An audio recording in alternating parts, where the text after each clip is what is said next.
All right, and we're live. I am really honored to have a legendary figure in the field of deception, Dr. Dr. Aldert Vrij. I'm so worried about the last name that I'm messing up the first name. Please tell me I'm somewhat accurate on it now. You're accurate on both. Aldert Vrij. You're good. That sounded very good. Thank you Well so done. much. And I apologize ahead of time. I have been mutilating your last name for a while. Well, many people who speak English do so. English talking people call me Fridge. So it becomes Yes. Oh, yeah, Fridge. yeah, yeah. IJ, I'm Dutch, and IJ is a vowel in Dutch, so it's I. Right. And it's funny though, because when you corrected me, it's like, oh, not only can I get it right, but it's a lot easier to say. Yeah, it is. I know. Yeah, you're not So the other one. I'm not the first one who made a mistake. awesome. Now, why I wanted to have you on, I've had a ton of viewers who are saying, please get Dr. Bray on. You've written a lot on deception, but where I think you're very famous is that you actually have run, I guess, psychological tests on different methods. Would that be a fair statement? Yeah, we test different methods. Yes, we run experiments, seeing where Okay. methods work. Yeah, and we also design our own methods. We test our own methods. Okay. So you test the tests themselves or test the. Yeah, we test our own stuff and test what other people do. Okay, fantastic. Now, I think you're one of the only people out there who's doing that, or there's not a lot of that going on. Is that true? Yeah, and there are more people doing it. Yeah, how big is the field? I don't know. That's hard to say. It goes in in the hundreds, I would think, who do research in this area. Okay, Academics. what brought you into it? Reception. It's well, a long time ago. When I was a student in Amsterdam, a lecturer who I liked, his wife was a school teacher. And his wife said that in that class where this was teaching, there were black and white children in the classroom. She said they don't get on very well. And I think that is because they show different nonverbal behaviors. And that was he told me that. Then we thought maybe that also works like that in police interview settings. So then we simulated a police interview setting in the Netherlands, where I'm from, with black and white citizens from the Netherlands. And we standardized interview setting and we videotaped them. And we coded their behaviors. And we saw indeed massive differences in behaviors between the black and the white Dutch citizens. For example, the black citizens, that's the cross-cultural differences. The black citizens, for example, they look far more away from the speaker than the white citizens do. The black citizens, they made far more movements than the white citizens do. They made more stutters, all kinds of differences. Then we had follow-up studies in which we used actors. Actors were white and black. And we let them show the behaviors we found are black and white behaviors. Mm-hmm. So in one setting, for example, they looked more away from the interviewer, that's black behavior, or looked more at the interviewer, that's white behavior. And quick question. Yeah. And sorry to interrupt. Did the interviewer themselves make a difference? Like, did you do it with black interviewers and white interviewers? Yes, black and white interviewers, that also made a difference. In that the black interviewer also made more movements than the white interviewer. The result of that is that everybody interviewed by the black interviewer made himself more movements. Because behavior, there's mimicry in behavior going the on. mirroring. Yeah. So we had those videotapes now with the black and the white actors showing black and white behaviors. We showed those tapes to police officers, white police officers in the Netherlands, and we found that the skin color had no effect on how suspicious they thought the people were. But the nonverbal behaviors had, in that when the actors showed black nonverbal behavior, they made a suspicious impression. That is because that's behavior that the white police officers don't expect to happen. Everything that is out of the ordinary is seen as suspicious. So then we knew that black people make a suspicious impression because behavior they showed. But the next question is, indeed, how do lies and truth tellers behave? So that's how I came to the deception field that I'm in now. Okay. And then I started with, sorry. Oh, no, sorry, I thought you were done with your thought. Go ahead. Well, then I started with looking at behaviors, as everybody did, late Mhm. 80s, 89, 90. But then I moved on to speech in, say, 2000 or something. And there's more in speech than there's in behavior or deception. Okay, interesting. Okay, so you went from there, and did it matter? Like, did you have white actors performing the black behaviors and vice versa as well to Yes, see white. if that triggered? Yeah, no, yes, they were instructed. So the white actors showed white and black behaviors, and the black actors showed white and black behavior. And did that make a difference in the results as well?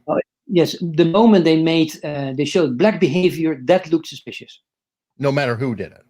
No, yes. Okay, that's fascinating. That is And that fascinating. could explain why there's far more, at least in Europe, probably US as well, far more stop and search on the street with police. Far more black citizens are included in that than white. This could be a reason why. The behavior that black citizen shows is different than what white citizen shows, and that makes a suspicious impression. That's interesting. Now, did you study this only in Netherlands or also in UK and maybe US? Because I imagine there would be differentiators in quote black behavior in the different countries, especially Yes, with I the would. Southern black influence in the United States, for example. Yes, I think it makes a difference. We only did it in Holland, in the Netherlands. And Mhm. at that time, many black citizens in the Netherlands, they came from Suriname. That was a former Dutch colony. They came from there and came to Holland. So they were not really assimilated in the Dutch culture. And that Ah, may make a difference. I don't know, but it may make a difference. If you really live in a mixed culture and a mixed society, may well be that those differences will disappear. I don't know. Could be. okay, and oh, here we go. Somebody in the chat said it's a good question or point. Okay, so what is black behavior? Well, a striking difference is a difference in gaze. It is very white Caucasian behavior to look other people straight into the eyes. It's Mm, far less common in many other cultures. For example, also in countries like Turkey and those kind of countries, not at all. Even in those kind of countries, it's seen as impolite behavior, certainly to authority figures, to police officers. People who are authorities, you don't look them to the eyes because that is rude. Whereas challenge. in white Caucasian society, it is seen as suspicious if you don't do that. That's an interesting point. That's also a common misnomer, I believe, in quote body language or lie detection. We think that if somebody's looking us straight in the eye, they're being honest, but Yeah. many body language, I'll say experts, but they would say no, often it's quite the opposite. They're looking in your eyes to make sure that you're buying the story that they're pitching. Yes. Yeah. Actually, if you look at the research, there's no difference in gaze behavior at all between liars and truth tellers. A lot of research on that. And if you just have a look at all these studies, you don't find anything. So sometimes may happen, other times not. But indeed, it could well be that liars sometimes look you more into the eyes. Indeed, they want to see whether you still buy your lie. And also, they try to persuade you. If people try to Mm, convince somebody else, they also look into the eyes. So the two reasons why, indeed, you could expect liars to look more into the eyes of the interviewer than truth tellers do. But the common belief is that liars look away, and there's no evidence for that at all. right, because some are it's just intimidating, especially when you have an authority figure. You could be challenging them or anything else. I could totally understand that. That brings Yeah. up a really, I guess, fundamental question, and I've talked to different deception people on it. Is your goal to find a lie or deceit, or is the goal to find truth? And would you agree it makes a difference what your objective is to start? That makes a difference. What we do is veracity assessment. So you Mhm. try to distinguish between a truth and a lie.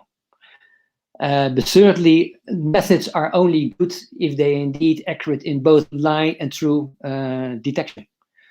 A method that's good at lie detection but poor at truth detection is not a good method. Indeed, you need to be good at both. You need to distinguish between the liars and truth tellers. That makes a method a good method. Not just good at detecting lies. That's only part of the story. Okay, so I'm mentioning the behavior panel. I have them quite a bit. One of their fundamentals is they want to quote baseline. Yeah. And their thought is find out, listen to the person, find out what is true, or in the sense that they're comfortable, they're talking and things like that. And I think they quote Joe Navarro a lot, that in looking from deceit is looking for discomfort from the baseline. Yeah. What are your thoughts on that basic philosophy? Baselining in itself is good if you use it well, and it's very often not used in the way it should be used. What do people always do in baselining is to control for the same person, individual differences. So you look at the behavior of a person in one situation and another, and you look for differences. That's why they always control individual differences. But you also need to control our situational differences. Right. People talk about topic A or topic B, that has an effect also on their behavior. So you need to control also the situation. And that very often goes wrong in baselining. They control for the individual, but not for the situation. If you don't do that, baselining is rubbish. Oh, okay. So now I've had a person talking about the same topic, then it works well. That's why you need to do the same topic, same person, same topic. That is proper baselining, not the same person talking about 2 or 3 different topics. And that's what nearly always is done. It's rubbish. Okay. So I've had a polygraph, anti-polygraph crusader, if you will, who actually served a couple years in prison for teaching people how to beat it. He was a polygraph examiner, and according to him, the polygraph is a rubber hose. He's not a fan. And his view, and I think this may be in the same path, was that if you're talking to somebody and you're saying, what's your name, what's your favorite food, and everything else, that's fine. But when you ask a highly stressful question, like, did you do something to that person? And I have to be careful what I say, because YouTube will go crazy. But, something particularly vile, that's going to cause a stress level to come up just by being accused or associated with something. Yes. Is that what you're talking about? Versus somehow baselining in that subject area and then getting more targeted as you go. That indeed is a similar situation. Yes. Well, if they carry out the polygraph test more accurately, they use different type of control questions. Not so much talking about your hobby, that kind of thing. Most people say that's rubbish. But they use different type of control questions, which still indeed has the same difficulty. Because still you have indeed the control questions are not as arousal evoking as the real questions are. Okay. Now, on that note, because technology is changing all the time, so I imagine you're studying new things as they come in. Chase Hughes of the behavior panel had a question he wanted to put out there, and it was, he'd love to know your views on modern pupil dilation metrics and AI vocal modulation, not stress analysis systems. Yeah, it's I don't know exactly the new stuff in the latest equipment. In general, I'm not a fan anymore of nonverbal lie detection. And there's several reasons for that. One reason is that we know from research that speech works better. We know from research speech is more revealing than behavior. We know that because there's research, not just cherry picking 1 or 2 studies, but look at the overall studies done in that area. That showed, it's called a meta-analysis. One of them showed that verbal cues are more diagnostic than non-verbal cues. That's the first. The second meta-analysis showed if you let people listen to somebody, they're more accurate at lie detection than when people watch somebody. That's the second meta-analysis. The third meta-analysis is if you train people verbal cues, they improve more than when you teach them non-verbal cues. That's also a meta-analysis. So that all gives the impression speech works better than behavior. There's also something else. That is, if you interview somebody, more in interview settings, if you interview somebody, you do that in order to try to collect information. That's the reason why you interview. Interviewing is extremely hard to do. One of the difficulties of interviewing is, while listening to the answer, you need to think, what's the next question I'm going to ask? That is mentally very, very taxing. If you now also, on top of that, need to look at somebody's behavior, people can't do that. People cannot and observe behavior and listen to speech and think about the next question. So those guys who look at behaviors, their interview quality goes down because they cannot and listen very well and think about the next question. I think behavior lie detection could be okay, but only do that in situations that people don't speak. Because if people speak in interview settings, listen, it works better. Okay, this brings up some interesting stuff here. Because I have a previous guest, Chase Hughes, actually I brought up earlier. He has an entire matrix breaking down behavioral things that by themselves don't mean anything, but when you're adding them together, they could be something. But he spends a lot of time watching video. So in the live setting that you were just describing, oh, absolutely. God, that's a nightmare trying to keep up with what's your question going to be? Are you listening to the answer, not listening, or whatever? But on the replay of the video, is it possible that maybe there's a little bit more to the nonverbal? You know, like somebody who could just sit there and now do nothing but turn the sound off, look at whatever they're doing, and following it there? There may be more nonverbal if you look at more than one cue at the same time. I think that probably works better. But of course, what you need to know is it only will work if you have something, a certain pattern of behaviors that most liars will show all the time, and truth tellers will not. And that's not really what these people do. And very often do is say they look at the videotape and say, well, I can see in that behavior there is lying. Behavior A, for example. But in the next interview, the next person will look at behavior B, and then a C, and then a D. And they don't tell beforehand when to look at A, B, C, or D. So you can't, it's not standardized at that school. And that's a big problem. Oh, and that's a fair point. And to defend them, you know, to be fair, Chase will be the first one to say that even if all these clusters are together, that doesn't mean it's a lie. It means go back in there and ask some more questions. Something about that area is maybe making them uncomfortable. Maybe you should dig a little bit more. Yeah. But you can also do that just by listening to what somebody says. And you can come to the same conclusion.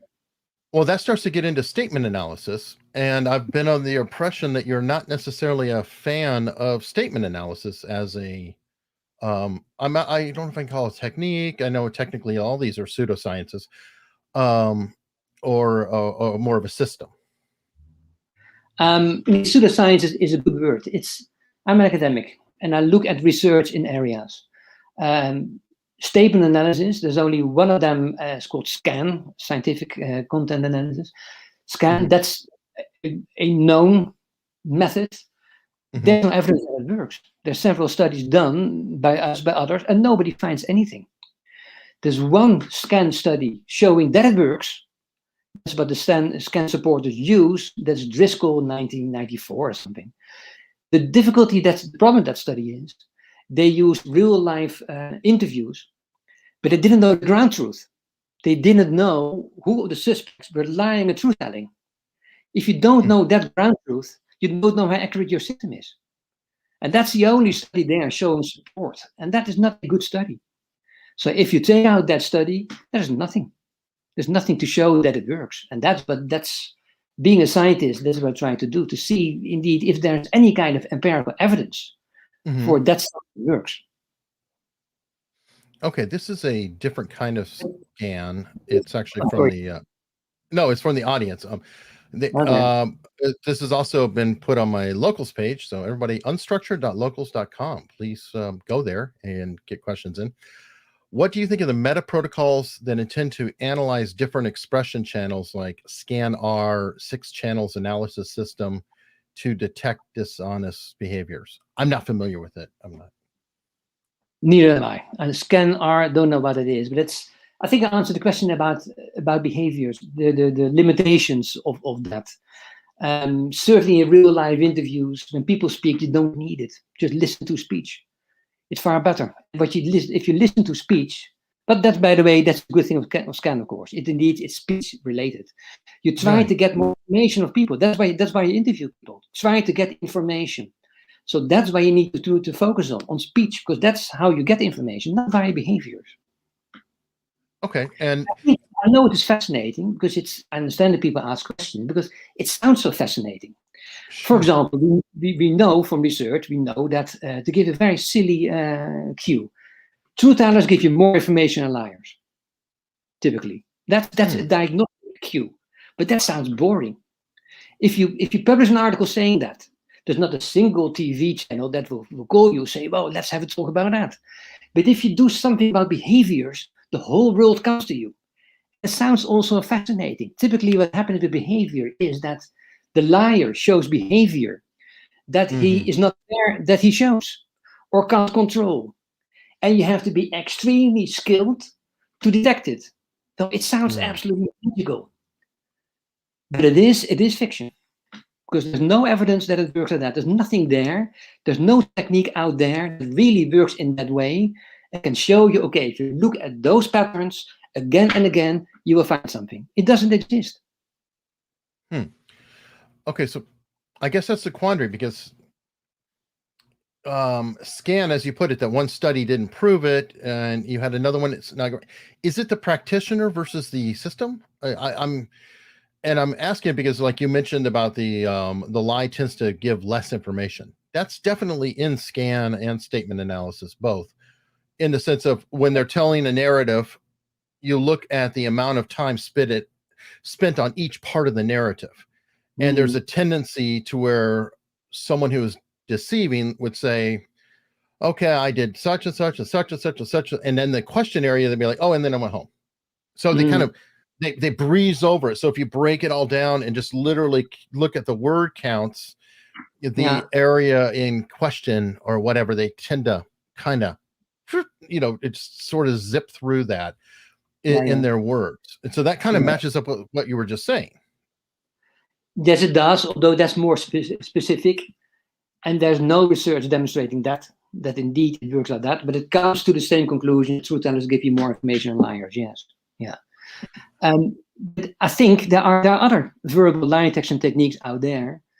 But they are far less often used by practitioners. You got something called CBCA, criteria-based content analysis. That is far more support for that than for Scan. There's quite a lot of support for that CBCA. It also has another advantage. For CBCA, we know what people are looking at. There are 19 different criteria. Everybody who uses CBCA is looking for those 19 criteria and looks for all of those and gets a kind of a CBCA score at the end. So you look at all 19. Scan is not clear how many criteria there are. And the Scan people, they don't look at all these criteria in all these statements. So they say, this is a lie because criterion 1 is present. The other time they say it's a lie because number 3 is present. It goes all over the place, not standardized. And that CBCA is standardized. You look at exactly the same 19, different people will get to the same conclusion because you look at exactly at those. You can exactly see, okay, that's where the differences are. That's far better. Then so it's a standardization deviation. And I'm really wanting to ask you because we're talking about very highly respected method out there, and you're highly respected. And I always get into that quandary of, okay, we've got one person, both are brilliant coming forward, but there's a conflict. Is there a chance I could have you on with somebody who does Scan or statement analysis to discuss it?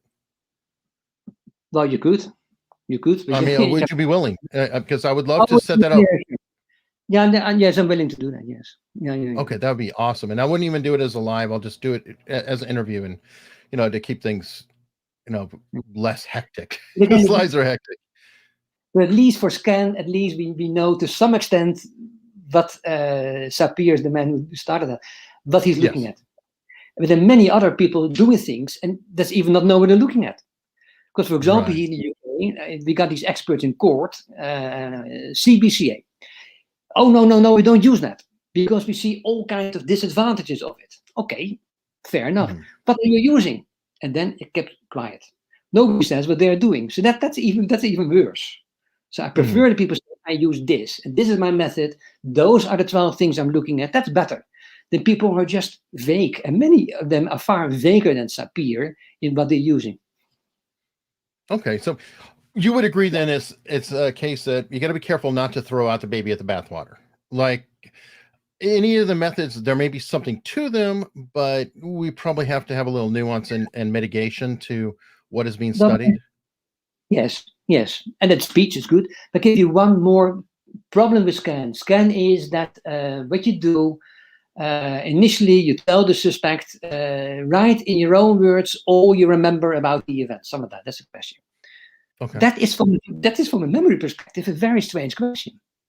Because it's impossible. It's absolutely impossible for you and for me to write down everything I remember, everything in my memory. It doesn't work like that.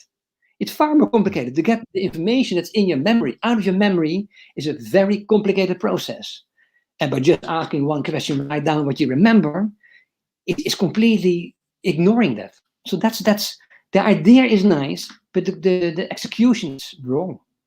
What would you recommend in that setting? In all seriousness, what would you have them write down, or would you have them write it down at all? Would you do it verbally? You need a proper interview setting in which you really give the person the chance to really recall information that's in his memory.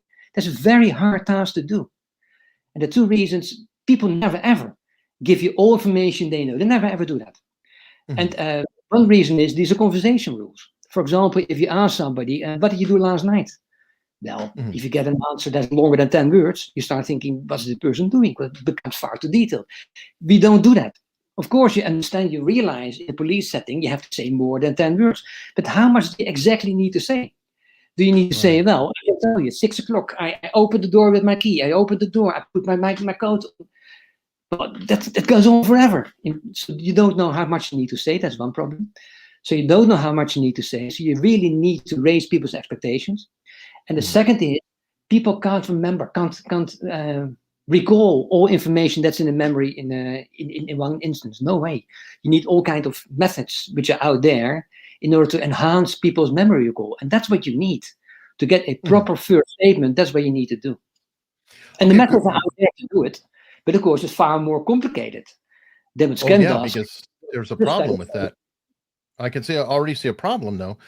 How do you elicit the information without injecting? Because I think the goal is to just say, hey, write down everything you remember as best you can. So that way you're not injecting into the conversation any kind of views or lifelines or anything else. Because is it possible when interviewing somebody, you can shape the narrative just simply by the way you're asking? That's a good question. If you interview somebody properly, it will not happen. But you need to know how to interview somebody properly. Indeed, you should not ask all kinds of leading questions and should not ask all kinds of questions that put the information in people's in the interviewee's mouth. And that's wrong. But you certainly can ask other type of questions that are not doing that. I guess the safest method is to ask, for example, one of the things we examined and worked is just ask first people, indeed, tell me all you remember. In all detail you can remember, and so forth. And then we let them listen to a very short fragment, we call a model statement, in which somebody gives a detailed account of something. It's very short, less than 1 minute. And then we say, tell now your story again, but now keep in mind how much detail that person gave. Tell the story again. That leads to far more details, because it raises expectations. People, when they listen to that example, they now start to realize I have to give so much detail. If people just ask to give detail, they don't know how much they need to say. Because just asking is instruction.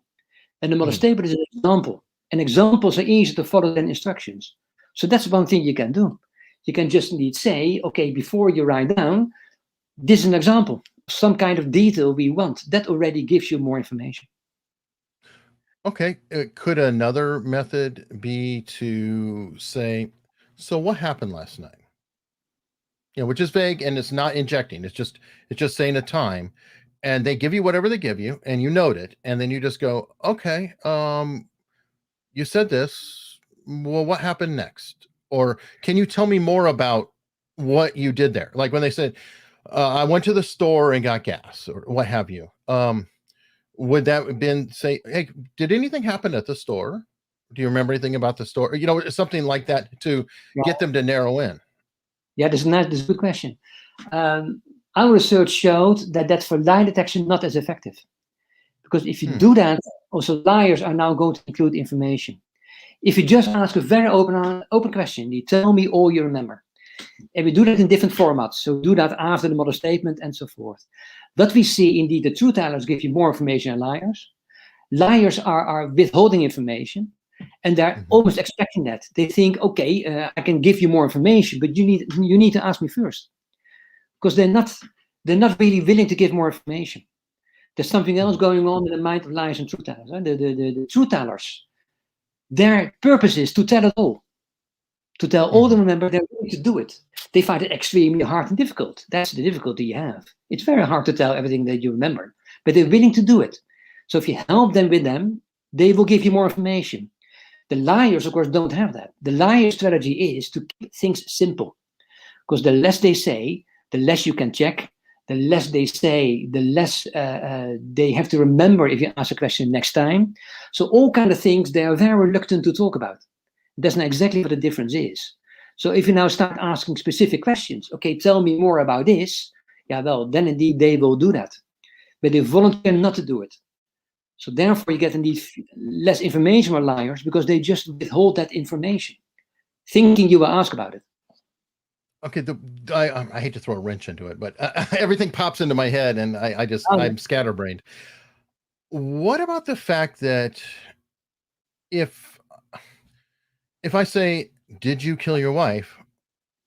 in statement analysis and body language and all these, the answer that you want to hear is no.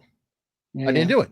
No. Which is, by the way, the shortest possible amount of information possible. And many would say that a liar would typically deviate. Why would you ask me that? My wife, we love each other. We just had an anniversary. All of our friends say we're wonderful together. So I'm asking because I do, and maybe I'm reading everything wrong, but I feel like in this case, truth is short. No, because I don't know what happened. I don't even know what to tell you. I wasn't there. I didn't do it. It wasn't me. That's going to be very, very short with a lot fewer details, wouldn't it? Well, the question, you shouldn't ask a question, did you do it? You should ask a question, what did you do? Tell me exactly what you did last night between 6 and 9, if that's the time of the murder. Tell me, and let the person tell. Okay, and so I'll push back and I'll say I watched TV. I don't remember what I watched, because especially if they're asking me something 2 weeks ago, I can't tell you what the hell I did 2 weeks ago. I'm being truthful here because I have a very poor memory. And, if I did do something, I'd probably have more associative details through the evening because something stressful happened.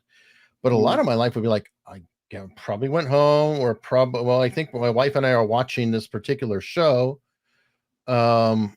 I guess I'm sure we had. I don't know what I had for dinner. I mean, that was last week. What did I? See what I'm saying? Yeah, I don't know. Yeah, but if things happen a long time ago, of course, it makes it more difficult. There's no doubt about that. But even then, people, if you really try hard, people may well be able to remember all kind of things, even in those kind of days. But indeed, it's harder to do. Okay, but that indeed, but also, of course, what you can do, but a very successful lie detection method is to say, okay, you say you did A, B, C, and D. Okay, now try to give me information about A, B, C, and D that I can check. That's a very good one. That works very well in lie detection method. So indeed, what you will see, what you will get the differences. For example, truth teller will say, then I went to the library, and now you ask about it. There's a camera. There's a CCTV camera on top of the library. Look at that. And you will see at 3 or 4 o'clock that I entered the library. Well, that is now a verifiable source. And we know the truth tellers give you more verifiable source than liars give. Okay. I have Dr. Wood here. He's saying, are there intentional liars and unintentional liars? There are intentional truth tellers and unintentional truth tellers. Not for liars. Interesting. A lie is always intentional. Something is a lie if you think yourself what you say is not true. That's a lie. If you are Okay. mistaken, you say something that's not true, it's not a lie. It's just a mistake. It's an error. Now, there are some people, though, I hate to say it, that I don't know if it's just a behavioral thing, but I've come across them where they will not tell you the truth to save your life. I don't know if they just enjoy toying with you or whatever. And obviously, most of it's innocuous, but they will never give you a straight answer. Have you come across that type of person? And how would you detect somebody like that if I hate to say everything out of their mouth is suspect? No, we just do research. So we don't, these are kind of individual cases, maybe specific type of people. No, research doesn't address that. No. No. Okay, and how effective, and I know we're crossing over to interrogation and things like that, but how effective is deceit in detecting deceit? And by that I mean, what would you say that if that we talked to one of your neighbors who said you were crossing the street at this time? Um, that's very risky. It can be bluffing. It is the point is that the liar could well know it's not true. If the liar indeed wasn't there, for example, and you start bluffing, he knows that you are bluffing. So you make your own situation weak. The truth teller may well be, I don't know, maybe it's some kind of mistake, not a liar. So bluffing is not a good tactic at all. No. Okay, and then a pushback on that is Dr. Wood saying, so habitual lying, aka or pathological liars, don't exist. Well, they do exist. I wouldn't know why they won't exist. I think they do exist. As long as you realize yourself what you say is not true, that makes it a lie. Okay. Mistakes are not lies. Okay, now how okay, somebody's bringing up some good points here. How effective are liars at finding liars? As an example, the FBI hired Frank Abagnale after he spent some time, and he is a con person, and he, has been, I feel, very helpful for things like realigning how ATM machines are built and things like that, because he's got his mind twisted in a way to where he's always looking at an angle. Yeah. Have you done any studies with them? I hate to say, liars checking out liars. Yes. No, there's no research on that. There's research on how liars think liars behave, or how prisoners, there's more prisoners, how prisoners think liars behave, and how laypersons believe liars behave. And we know how actually behaviors are according to research, and the prisoners are more accurate than the laypersons are, and indeed knowing these cues. So there's more insight from prisoners. That is the only study that's slightly related to this. And that makes sense. I think that a person in prison has more at stake in getting things right just for pure survival. And may live in a world where a lot of deceit is going on, and may well have experiences with being fooled at and that kind of stuff. Okay, now on that note, while we're talking about lying and why and whatever, I have a question from Gavin Stone in my locals on structure.locals.com. Folks, please join it. I can think of loads of ways of detecting deception, but what would you say are reasons for a lie? Reasons for a lie. To gain some kind of advantage. Mm-hmm. And it could be for yourself. It could be for somebody else. It could be materialistic. It could be psychological. Okay, that makes sense. And I think that Lena Cisco, who I've had on, has like a 4-part matrix where lies are to protect yourself, protect someone else, to make yourself go forward, or to destroy somebody. I think she had some sort of variant like that. Okay. Very interesting. Yeah, okay. That leads to this. Yeah. All right. I wanted to bring up a tool that is being used by some folks I've had on. I think I was telling you about it a little bit ahead of time. They're called the behavior panel. And two of them, Scott Rouse and Greg Hartley, have created something called a liar's loop. And I mean, you study deception and everything else. And this is a system that they came up with in terms of how to question or deal with somebody who may be deceiving. And I just kind of wanted to run it by you and see what your thoughts were on it. And the way the liar's loop breaks down is it's kind of in two parts. There's 5 components of it. They have, the trigger, which is kind of like, hey, this is the motivation to lie. Like, what is actually going to cause somebody to lie? What about anything? And then we start to go into the loop where they have fabricate, and that's the actual construction of the lie, and they have it written as omission, commission, transference, or embellishment as the types or whatever. And then they go into the deconflict, and that's to analyze and proof the lie. Like, okay, I'm telling a story here. I better have some way to, mitigate any kind of challenge to it. Then the pitch is the actual delivery of the lie. And then last we have the defend, which is to protect the lie. And right after that, they go right into either fabricate or deconflict. And it's really deconflict, pitch, defend. That's the loop. That's the cycle. And there may be a fabrication in order to deconflict the lie. Like, you tell something and they go, well, wait a minute. I have a receipt at this store. And so then they have to, well, no, I did stop for cigarettes. And on down the line. I was curious what you might think of this as a methodology. And it's not necessarily using body language. It's also using evidence or anything else. And the thesis is that you just keep picking at it, and that spin will get them to spiral out. I'm not aware of this. I need to see more about it to give a real opinion about it. It looks to me that it has to do with some kind of strategy. Yes. That's in the mind of a liar. That's a good approach. Strategy is important. The strategies of liars and truth tellers are usually different. And if you now realize that, if you realize what's going on in the mind of a liar and of a truth teller in an interview setting, you, I think, will become far better at lie detection. And to me, this looks like a strategy-based type of going into the mind of what happens in the mind of a liar. That's good. It needs to be tested whether it works that way. That's the next step. But the idea that you want to know what's happening in the mind, I think that's a very good first approach. And we know that, for example, that's one reason why verbal cues work better than non-verbal cues. If liars and truth tellers use a non-verbal strategy, they do the same. They try to suppress nervous behaviors and to replace it with something else. They try to look into the eyes, don't fidget, that kind of things, leave that out and replace by something else.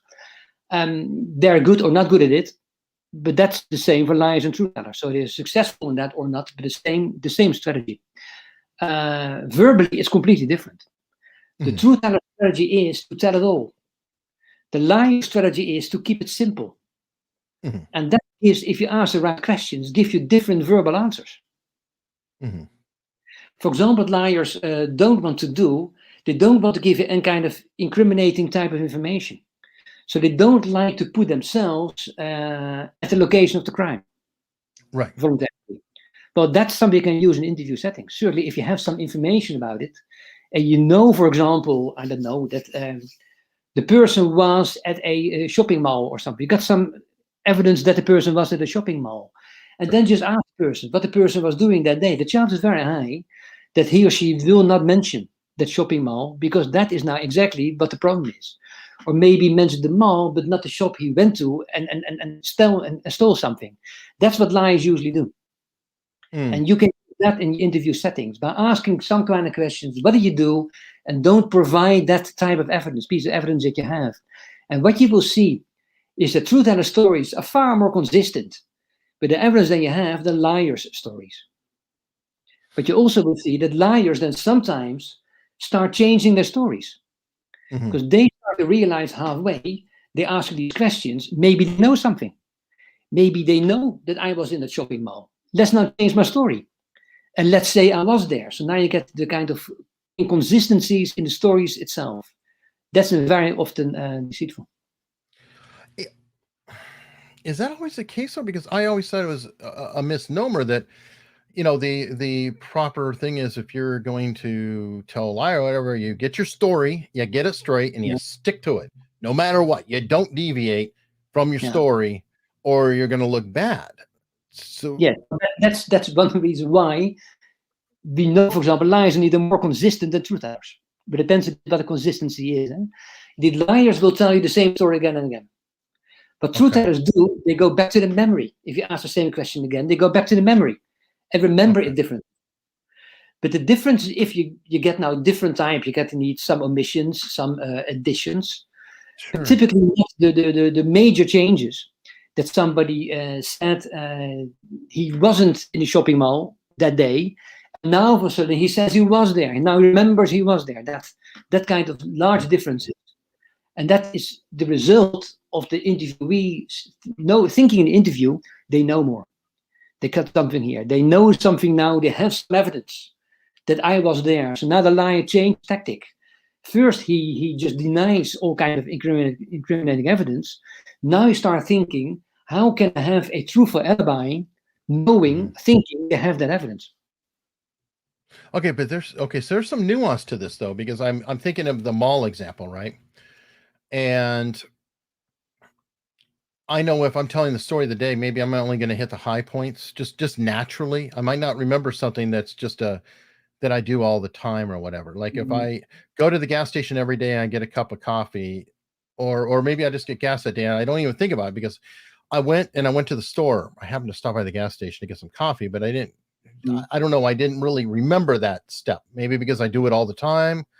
Then I go to the mall and then you ask me again, well, wait a minute. I have a credit card receipt that says you were at this gas station. Oh, that's right. Yeah, I do get a cup of coffee every day. Is that a type of thing that a truth teller may be doing and adding more details as they go or omitting things? I'm just curious. They certainly will add some more details as they go. Of course, it can well be that they can't remember either some kind of in the things they've done. That's absolutely true. But it happens more in the deceptive by liars than by truth tellers. And certainly, if you have something like, it's not so much that people went to some petrol station, but they did something else. They went to the shopping mall in a certain shop and they looked around and they stole something. Something was stolen there, and that is a different type of story. Because that's more than just walking in and out of the shopping mall, so to speak. Okay. So then the liar, the omissions would be probably closer to the question at hand versus other events that are tangential and not necessarily relevant. Would that be sure, that part of day, that time of day, indeed, but he was doing, and then there he was. He doesn't want to put himself there in that shop. At least the tendency is not. So that's you can ask questions about that. Withhold the information you have about that, and then you need to ask many questions about the person. You need to really rule out all kind of alternative he can give. So really, everything needs to be ruled out. So bottom line, this is hard. Well, it's hard. I know interviewing is extremely hard, and lie detection is extremely hard. But if you do it the proper way, you will get somewhere. Not the shortcut many people use. That is just not leading to anything. It's a hard job. I know. Oh, wow. So, if you could design the course to train an interviewer, what would it look like? I mean, just general. I mean, obviously, it'd be very difficult to get in the weeds. We only have a few minutes left. But what would be the primary focus? The primary focus is ask the right questions. Listen and ask the right questions. That's all the focus. Other than go into the mind and explain to people what's going in the mind of the liars and truth tellers, and that different questions will trigger the different strategies. So the truth tellers is the tell-it-all strategy. So all kind of things you ask, they will nearly always give you more and more information. because this Mhm. each step, if you ask the same question, we need not to ask the same question in the same format, in different formats. For example, you can ask somebody, okay, you told what you did last night between, I don't know, last night. Tell me that again. But now start at the end. You went to your bed. What happened just before that? That's reverse order technique. That leads in truth tellers often to new information. Because you start now thinking about the event again from a different perspective, different angle, gives you new information. Very often not for liars who believe this kind of a trick. He wants to know whether I can get my story straight. So the liar is now trying to think, okay, I told you ABC, I do now CBA in that order. So he may or may not be able to do that, but certainly what's not in the mind of the liar is to add new information. And that's very often the key to truthful in stories is in all these kind of stages you do, you get more and more and more information. And the liar stays far more flat. Okay, I've heard that too. And also what you will do if you then, because we also, not often, we give some training to practitioners. And we have these live experiments. So live lies and truth tellers come in and then in front of the class tell the stories, and we do the interview settings. And liars very often say, well, this was pretty good because we kept our story consistent. Indeed, but that's exactly not what we're looking for. We're looking indeed for additional information. And they don't give that because they think you want to see consistency is in the mind of the liars. They find it extremely important. They need to be consistent, give the same story again and again and again. And if he does ask me some questions, I will give him the answers. Let him ask. So if you ask the questions in a very open-ended way, that you don't key to the liar what you're interested in, the liar is not going to give you the information. The truth teller will, because the truth teller will tell all he remembers eventually. Okay, and that made me think, I've heard that a good way to trip up, especially somebody who may be a sociopathic syndrome or, very, very convincing, is reverse chronological order can sometimes throw a story. Like, okay, so what happened before that again? Yeah, that's what I said, the reverse order technique, yes. Yeah, that could work. The problem is it's very hard to do for everybody. It's also very hard for truth tellers to do. So you get less information. So you certainly don't look for omissions. You don't look for information left out in reverse order. They told you in normal order, because that's very normal. You don't look at whether people find it difficult to do, but the best cue is to look for additional information. Okay. Good question here. How is it affected when a person is not speaking a native language? That's a good question. It could, for example, reverse order. That technique, we've done one study in which people spoke in a second language, and then reverse order doesn't work at all. Reverse order is difficult. In a difficult language, in a second language, it becomes far too difficult. So then indeed it doesn't work. Probably is lie detection easier in your first language, speech-wise, than your second language. There's no real research on that, but that's my hypothesis. It will be easier. Okay, and somebody brought up a technique here. Creative liars will lie about the occurrence, but use as a fallback to something embarrassing, say that they didn't want to admit it first, but remain fully innocent of the crime. I'm not completely sure the wording of that question, but there's something that is called chaff and redirect by, I believe, Greg and Scott call it that. How do you watch out for that in your questioning, or are you familiar with it where you'd be like, yeah, I was smoking weed. I know I've got a bad, where they start to confess to, shall we say, minor things to get you to bite on that. Do you understand what I'm talking about? I know you're talking about. There's no research on that. That kind of stuff. There's no research at all. Okay. So I can't and somebody was asking, what are your thoughts on the read interviewing techniques? They've been around for a while. They're around for a while. I don't think they're particularly good. They're not good for getting much information. They're certainly not good for lie detection. The other information gathering style, it's the opposite. Read is called Deceit in interviewing style. The opposite is information gathering interview style. Works far better. And then again, not just one study, but loads of studies. Information gathering and accusatory are now compared to each other. We know that information gathering leads to more information. It leads to more true confessions. It leads to fewer false confessions. and it leads to better lie detection. And that is based on all the research in that area. Information gathering interview style works better than the read technique. There's no doubt about that. Okay, and would it be fair to say that an interviewing style technique, oh, I'm trying to think of a way to say it, to just go in just wanting to know what they're going to tell you without trying to reach a conclusion. I'm wondering, do we fall into the trap of we're looking for a particular result rather than just looking to get them to answer questions? Well, that's indeed a problem, that you need to be open-minded. Indeed, very often you see when something goes wrong, the interviewing goes wrong because the detective believes the person is guilty. And if the person doesn't confess, or gets very annoyed about all kind of things and all kind of oppressive techniques will happen. You need to be open-minded. It could well be the person you're talking to is innocent. So always have that point of view.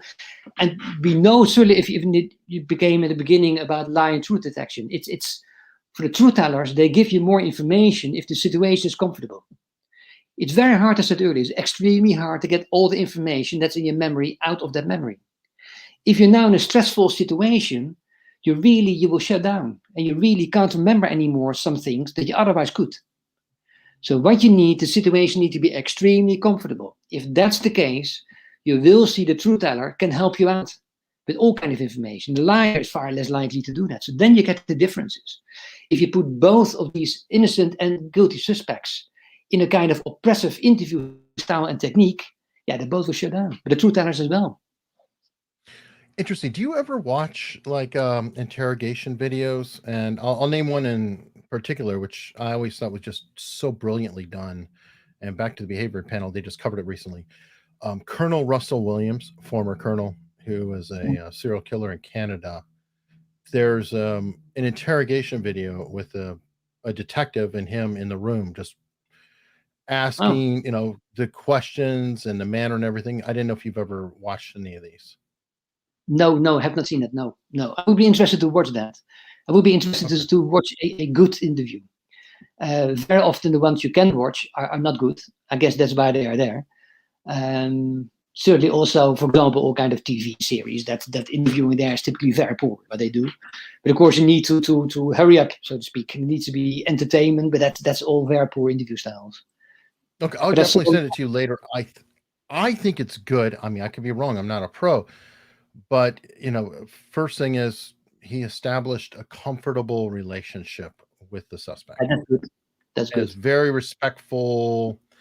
Never pushed him. He never deviated in any way. He just was calm. And there's so many layers to it. It's amazing. I'll definitely share that. And everybody, check out the behavior panel's coverage of it too. They did a great job. Maybe in your program you have sometimes discussion about Scharf. Hans-Joachim Scharf. Have you ever heard of Scharf? Scharf. Scharff. Hans-Joachim Scharf. He is fascinating. Scharf was a interrogator in World War. The Nazi. Yeah. He's the one who walked around with everybody in the forest, right? Yes. Yes. Scharf. Sorry. Yes. Sorry. Yeah. Yeah. He became an artist when he became an artist later. He immigrated to the US. Mosaics he made. Yeah. The fascinating thing about Scharf is Scharf was not a professional. He was drafted in the army. He was a business drafted in the army. He became now interrogator because the two people who had to help there, the Germans, they crashed down in an airplane. So he now became an interrogator. He had a method that worked so well, it worked far better than any other Germans, these professionals did, that after the war, because he interrogated US pilots, that after the war, he was invited to come to the US to speak how he did it, how he managed to do that. And we're now 80 years later, and now there's research about the Scharf technique, which showing how effective that technique is. And that's purely information gathering. And what Scharf did was going to the mind indeed of the suspects, of the people he interviewed US pilots. Going to the minds and what do you think? And he thought what they were thinking about is, I won't tell you much. So that's what he thought the pilots would do. I won't tell you much. I will try to figure out what you, Scharf, want to know from me, and I won't tell you that. But silly to not to mention things you already know. So these were three things. His technique now was indeed around that. So what you will have, he was extremely friendly. He was not pressing for any kind of information, not at all. And when he tried to get some information, he was never clear what he wanted, and certainly never asked. And for example, what he never did, he didn't ask, is it now, he knew there would be an attack in either city A or B. He wouldn't ask, is it now A or B? He didn't do that. But he did. He then said to these pilots, the attack will take place in A. And he looked at the reaction. If the pilot confirmed, then okay, he knew it was A. If the pilot not confirmed that, he knew it was in B. And in both situations, the pilot did not think he gave information. This is like the Solomon question, isn't it? Very interesting. So we know that if you use sharp, it leads to more information. It leads to overestimation of what the interviewer knows. It leads to an underestimation in what you yourself say. And it leads in complete confusion about what the goals of the interview are. Sharp, that is brilliant. And that is far better than the Reed technique. Come on. So it's a shame that the world is not just full of Sharp. It's Reed that is dominating it. Rather Sharp. It's a real shame. Well, okay. I'm definitely going to share that with you. And we've hit the hour. So I would love to have you look that over. Could I have you come back sometime with some other experts? Yeah, you could. Okay. That would be fantastic. And for now, thank you so much. This has been amazing. You're very welcome. I enjoyed it.